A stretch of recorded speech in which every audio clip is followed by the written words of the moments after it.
আনোয়ারুল আজিম হত্যা মামলার তদন্তে হারুনুর রশিদের নেতৃত্বে গোয়েন্দা পুলিশের একটি দল কলকাতা পৌঁছেছে। সেখানে পৌঁছে তারা মামলার তদন্তকারী কর্মকর্তাদের সাথে মতবিনিময় করেন। এর আগে বিমানবন্দরে তিনি জানান, হত্যার মূল পরিকল্পনাকারী আখতারুজ্জামান শাহীন যুক্তরাষ্ট্রে পালিয়ে আছে। তবে তাকে আটকে ইন্টারপোলের সহায়তা চাইবে বাংলাদেশ।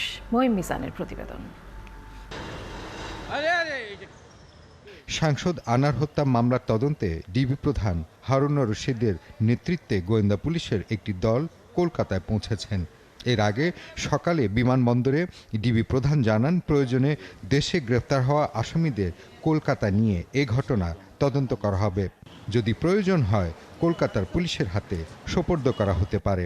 এই দেশের বাহিরেও ঘটলেও বাংলাদেশে যদি আমরা অপরাধ করতে পারি, তাই বাহিরে কোনো ঘটনা ঘটলে আমি তো মনে করি এটা অবশ্যই আমরা এর যে নগদে 500 টাকা বা তার বেশি পেমেন্টে পেতে পারেন ঢাকায় জমিসহ 20 কোটি টাকার পুরস্কার। এক্সট্রা টেরিটোরিয়াল যে অফেন্সটা, সে অফেন্স অনুযায়ী তো তার বিচার কাজ অবশ্যই বাংলাদেশে করা সম্ভব। ঘটনাস্থল পরিদর্শন ও কসাই জিহাদকে জিজ্ঞাসাবাদ করবেন বলেও জানান ডিবি প্রধান। ঘটনার মূল পরিকল্পনাকারী আখতারুজ্জামান শাহীনকে যুক্তরাষ্ট্র থেকে দেশে ফিরিয়ে আনতে প্রয়োজনে ইন্টারপোলের সহায়তা চাওয়া হবে বলে জানান তিনি।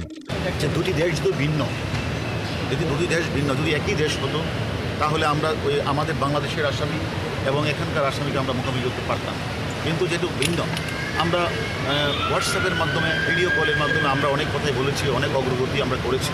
এদিকে আনোয়ার আজিমের দেহাংশ উদ্ধারে রবিবার সকাল থেকে অভিযান চালিয়ে যাচ্ছিল কলকাতার গোয়েন্দা পুলিশ। সকাল 9টা থেকে দুপুর পর্যন্ত 4 ঘন্টার বেশি সময় সাতুলে এলাকায় একটি খালে জাল ফেলে তল্লাশি চলে। তবে দুপুরের পর ঘূর্ণিঝড়ের প্রভাবে মুষলধারে বৃষ্টি শুরু হলে উদ্ধার কাজ স্থগিত করা হয়। খাওয়া ফেলতেছে, বৃষ্টির জন্য আমরা খাওয়া ফেলতে পারিনি, তার জন্য আমরা কাজ বন্ধ করে দিয়েছি, বন্ধ করে দিয়েছি। এই বৃষ্টির জন্য আজকের উদ্ধার কাজ বন্ধ হয়ে গেছে, বৃষ্টির জন্য কাজ করা যাচ্ছে না। সকালে কলকাতা পৌঁছেই নিউটাউন থানার তদন্তকারী কর্মকর্তা কল্লোল কুমার ঘোষের সাথে তথ্য বিনিময় করেন ঢাকা থেকে যাওয়া ডিবির তদন্ত দল। এই ঘটনায় জুবের নামে যে ক্যাব চালককে আটক করা হয়েছে তা যৌথভাবে জিজ্ঞাসাবাদ করা হয়। আপাতত আনোয়ারুল আজিমের দেহাংশ উদ্ধারেই জোর দিচ্ছে কলকাতা পুলিশ। মহিম মিজান, ৭১, ঢাকা।